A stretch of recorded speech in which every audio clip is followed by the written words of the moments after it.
आज झुंझुनू जिले की ये सभी आंगनबाड़ी कार्यकर्ता, सहायिका और जो अन्य कर्मचारी हैं, महिला कर्मचारी, वो सभी झुंझुनू में अपना प्रोटेस्ट कर रही हैं। आज हम झुंझुनू पहुंचे हैं। वॉइस ऑफ इंडिया न्यूज़ पर आपका हार्दिक स्वागत, अभिनंदन। मैम, मैं जानना चाहूँगा कि आज आप झुंझुनू अंबेडकर भवन में इतनी संख्या में महिलाएं आई हुई हैं, इसके पीछे क्या कारण है? आप इस तरह से प्रोटेस्ट क्यों कर रही है? इसके पीछे क्या कारण है? सर, मेरा नाम रेणु कुमारी है। मैं आंगनबाड़ी कार्यकर्ता हूँ और मैं सूरजगढ़ ब्लॉक से काकोड़ा फेस्ट की आंगनबाड़ी कार्यकर्ता हूँ। हम यहाँ हमारी 11 सूत्री मांग को लेकर प्रोटेस्ट कर रहे हैं, जिनमें हमारी पहली और मुख्य मांग ये है कि हमें सरकारी कर्मचारी का दर्जा दिया जाए। दूसरी, हमारे मानदेय को वेतन से जोड़ा जाए। तीसरी, 3 से 6 वर्ष के बच्चे जो प्राइवेट और सरकारी स्कूलों में पढ़ रहे हैं, उन्हें प्राइवेट और सरकारी स्कूलों में ना पढ़ाकर आंगनबाड़ी के ऊपर ही लाने पर जोर दिया जाए। सरकार द्वारा आंगनबाड़ी कार्यकर्ताओं को जो कार्य दिया गया है, उनको बच्चों को पढ़ाने का कार्य दिया गया है। और चौथी मांग है कि हमें अदर डिपार्टमेंट का जो काम दिया जाता है वो ना दिया जाए। धन्यवाद सर।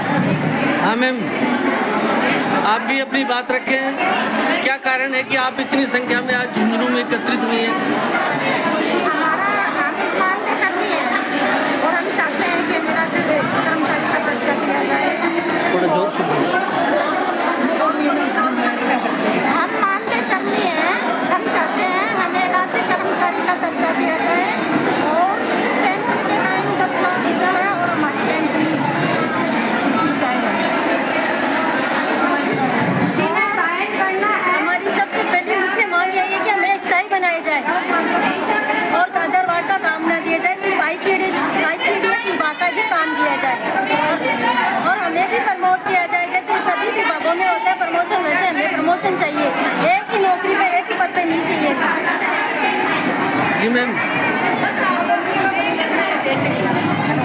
मैं आंगनबाड़ी कार्यकर्ता वगैरह 131 से हूँ और हमारी प्रमुख पहली मांग यह है कि हमें नियमित किया जाए।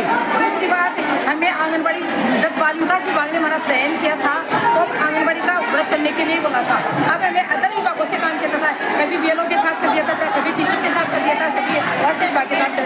हमसे किसी भी दूसरे विभाग का काम लेगा, हम आंगनबाड़ी का काम कर सकते हैं। कोई भी बाल विकास विभाग जो हमें ऑर्डर देगी वो काम हम पूरा करेंगे हमारी ईमानदारी के साथ, सम्मान के साथ। लेकिन अदर काम हम कभी नहीं करेंगे, कभी नहीं करेंगे, कभी नहीं करेंगे। मैडम, एक बात बताइए, जो आपको ये मानदेय मिलता है, हाँ, क्या इससे आपका घर चल जाता है? नहीं चलता है सर। 10,000 के लिए कुछ नहीं होता। 10 हमारे एक बच्चे का पालन पोषण नहीं हो सकता, हम पूरे परिवार का पालन कर सकते हैं। हमें तो दूसरी तरफ देखते तो फोर्थ ग्रेड का लेवल होता है कर्मचारी का, वो भी मानदेय नहीं दिया जा रहा है।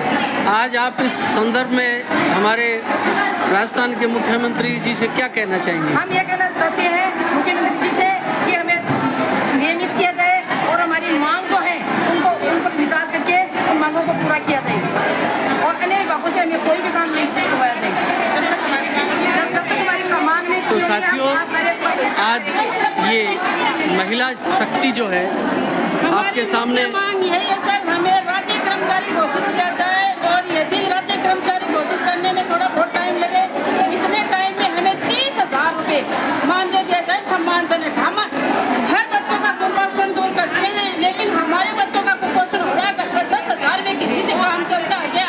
बड़े बड़े जो नेता बैठे हैं उनको पूछो कि 10,000 में आप घर चला के दिखाओ, फिर हम देखते हैं कैसे। आज के बाद फिर अगला कदम क्या होगा? जैसे मान लो आज आपकी टुकड़ों में कुत्तों की तरह डालते रहा, टुकड़े वैसे में मानते डालते, वो भी टाइम पे नहीं डालते। अगला कदम क्या होगा आज के बाद में आपका? अगला कदम यही होगा, हमारी मांग नहीं मानी जाएगी जब तक हम हड़ताल रखेंगे और कोई भी कार्य नहीं करेंगे, कार्य का बहिष्कार रखेंगे। आप कितने दिन से हड़ताल पे हैं? 11 तारीख से। चलो, मैं जो भी भारत की जनता voice of India news Surajgarh को सुन रही है, देख रही है, आप सभी इन महिलाओं की समस्या को लाइक और शेयर करें, क्योंकि नारी के बिना सब कुछ अधूरा है और ये भारत की नारी आज इस मौके पर कितनी दुखी और परेशान है। मतलब इनके साथ खुलेआम सरकार ठीक से व्यवहार नहीं कर रही है। इनका जो मूल कार्य है उसके अलावा अन्य कार्य दे रखे हैं, उनका ये विरोध कर रही हैं और अपने मानदेय को बढ़ाने तथा अपने नियमितीकरण की राजस्थान के मुख्यमंत्री से मांग कर रही है। सरकार को चाहिए कि इनकी हर बात को गहनता से सोच समझ करके और इन्हें नियमित करने का प्रयास करना चाहिए, क्योंकि महिला एवं शिक्षा महिला जगत में महिलाओं का विशेष रोल रहता है। आज इस देश को आगे बढ़ाने में ये महिलाएं अपना अहम समय देती हैं, अपने घर बार को छोड़ करके और देश सेवा में लगी हुई हैं। तो सरकार को इस संदर्भ में विचार करना चाहिए ताकि इन महिलाओं का गुस्सा कुछ ठंडा हो और ये नारी शक्ति एक ताकत के रूप में उभरे। धन्यवाद साथियों।